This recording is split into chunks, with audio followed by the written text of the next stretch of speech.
Olá, meus amigos, tudo bem? Eu me chamo Guilherme e estou aqui para mais um dia de leitura bíblica anual. E hoje nós estaremos falando do nosso dia de número 11. E os capítulos que nós faremos menção é o capítulo de número 31 ao número 33. Antes de darmos entrada ao nosso vídeo, eu gostaria de contar com a sua ajuda, com o seu auxílio, para que você possa curtir, comentar e compartilhar o nosso vídeo. A cada clique de compartilhamento que você faz com a pessoa é como se fosse uma semente, e essa semente vai gerar frutos para o reino. Bora pro vídeo? No capítulo de número 31, a palavra do Senhor fala um pouco mais sobre o relacionamento já desgastado entre Labão e Jacó, entre genro e sogro. A palavra do Senhor diz que Jacó percebe que Labão já não o trata da mesma maneira, né? E Deus ordena que Jacó saia, né? Deus dá a palavra de ordem para que Jacó retorne à sua terra, volte à sua terra de origem. A palavra do Senhor diz que durante esse processo de separação, esse processo de partida, acontecem muitos pequenos detalhes, e esses pequenos detalhes realmente elevam essa relação que outrora tinha sido boa e depois começa a se desgastar para um tipo de relacionamento um pouco mais complicado. A palavra nos dá o entendimento de que Labão, ele autoriza a saída de Jacó, mas ao mesmo tempo desautoriza. E a sua filha Raquel acaba roubando alguns dos seus ídolos, né, e escondendo debaixo da tua tenda.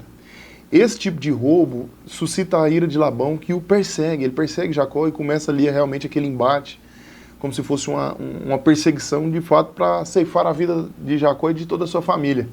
Olha para você ver que coisa complicada. O pecado, o erro, a escolha ruim agora está trazendo mais uma vez Jacó para uma cena que ele já conhece, uma cena de fuga. Nos capítulos anteriores nós vemos que Jacó ele engana o seu irmão e precisa fugir da terra em que ele morava. E agora ele, com um relacionamento entre ele e seu sogro já desgastado, também precisa fugir. Mas a palavra do Senhor no capítulo de número 31 diz que Labão é visitado pelo Senhor em sonho. E aí a palavra do Senhor diz que Deus fala com Labão e ele muda de ideia. Nesse exato momento é revelado que, de fato, quem tinha pego os seus ídolos, quem tinha roubado os seus ídolos era sua filha Raquel. Ela faz essa devolução para o seu pai e a palavra do Senhor diz que naquele exato momento eles entram em um consenso, né? De fato é como se o Senhor tivesse descortinado para aquela ação maquiavélica que estava acontecendo ali entre os dois. E tudo torna-se realmente uma bonança. Porque quando o Senhor interfere, quando o Senhor intervém, realmente ele intervém para trazer boas novas. Ele intervém realmente para poder pôr ponto final a todas as situações ruins e complicadas. Então o resumo desse capítulo de número 31 suscita de fato nessa perseguição, nesse vai, não vai, nesse vamos, não vamos. E de fato, no final das contas, Jacó em obediência à vontade e ao querer de Deus, vai embora, e Labão agora que antes estava perseguindo Jacó, agora permanece debaixo, né, da autoridade de Deus, da vontade do querer de Deus, e ele permanece onde ele estava, né? Ele volta para sua residência, deixando, né, permitindo que Jacó vá embora e leve todos os seus parentes. Já no capítulo de número 32, eu gostaria que você prestasse bastante atenção quando você lê esse capítulo, porque de fato é um capítulo maravilhoso. Ele é recheado de simbolismos, recheado de visões proféticas, e é de fato um capítulo interessantíssimo. A palavra do Senhor, ela começa narrando ali realmente a visão de Jacó. A palavra do Senhor diz que ele vê ali vários anjos, e aí a mesma palavra do Senhor acaba nos levando a um momento em que Jacó pede perdão a Esaú. A palavra do Senhor diz que a maneira de Jacó de pedir perdão é enviando mensageiros, né, enviando presentes para o seu irmão, tentando ali de fato aplacar a possível ira que o seu irmão ainda tinha sobre ele. E a palavra do Senhor, ela também nos traz o entendimento de que, além dessa ação humana, né, de tentar comprar o perdão do irmão, a palavra do Senhor diz que Jacó ele ora pedindo ao Senhor para que ele possa o livrar, né, desse encontro que poderia ser fatal. Afinal, havia muito tempo que ele já tinha se distanciado do irmão, ele não sabia como é que estariam ainda os ânimos do irmão, se o irmão, né, Esaú, ainda intentava matá-lo, ainda havia esse desejo dentro dele. E a palavra do Senhor diz que ele foi ali tentando amansar, né, tentando comprar ali o perdão do irmão. E eu acho interessante isso e até dá para aplicar isso em nossas vidas, né? Que nada vai aplacar a ira de alguém a não ser a resposta branda, né? A gente precisa ter esse tipo de entendimento dentro dos nossos corações. É melhor prevenir do que remediar. Então, ao invés de você pensar em comprar o perdão de alguém, pense em não ofender. pensa em não fazer coisas que de fato tirem a boa harmonia, o bom relacionamento, né? E destruam realmente um relacionamento baseado na confiança. Ali nós temos ali Jacó buscando pelo perdão de Esaú, e eu tenho entendimento que isso começa a custar caro, né? A pessoa começa a tentar comprar esse perdão, né? De fato, embora eu ache que para ele ali o mais valioso seria realmente o seu retorno, né, a um relacionamento mais próximo com o irmão, seria mais válido do que qualquer possível valor que ele poderia ter, mas de fato esse valor vai se desintegrando de acordo com as ofertas que ele dando para poder aplacar a ira do seu irmão Esaú. Ainda no capítulo de número 32, a palavra do Senhor fala sobre um encontro, né, que Jacó teve em um lugar que chama Jaboque, o Val de Jaboque.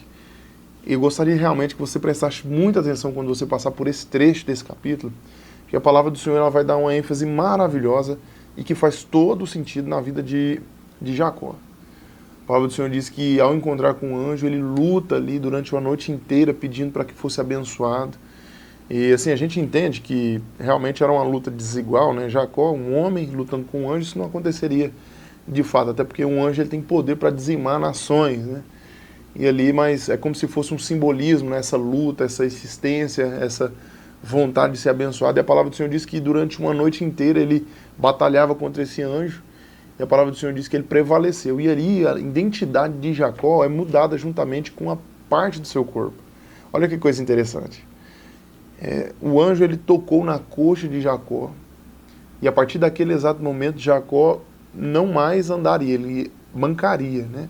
A coxa dele foi tocada, o nervo de sua coxa foi tocado. E naquele exato momento a sua identidade também foi mudada. Jacó agora se chama Israel. E eu acho interessante, isso aqui é uma coisa que a gente começa a aplicar em nossas vidas, faz todo sentido, porque quando o Senhor nos encontra, ele costuma mudar a nossa identidade. Ele costuma mudar a maneira com que a gente olha, a maneira com que a gente se veste, a postura com que nós temos. Então, a maneira com que o Senhor tem em trabalhar em nossas vidas é uma mudança completa e total. Olha para você ver que coisa interessante. Jacó, um homem que era acostumado a fugir. Fugiu da perseguição do seu irmão, agora foge do seu sogro. Foge, vai fugindo e fugindo e fugindo, e agora nesse exato momento o Senhor muda. Agora ele não tem mais a disposição para fugir, porque agora ele manca. Então ele não corre mais, ele apenas anda, caminha agora lentamente. Então o Senhor, além de mudar a identidade de Jacó, muda também o seu andar, o seu agir. Já na parte final do capítulo de número 33, a palavra do Senhor fala sobre esse encontro, né?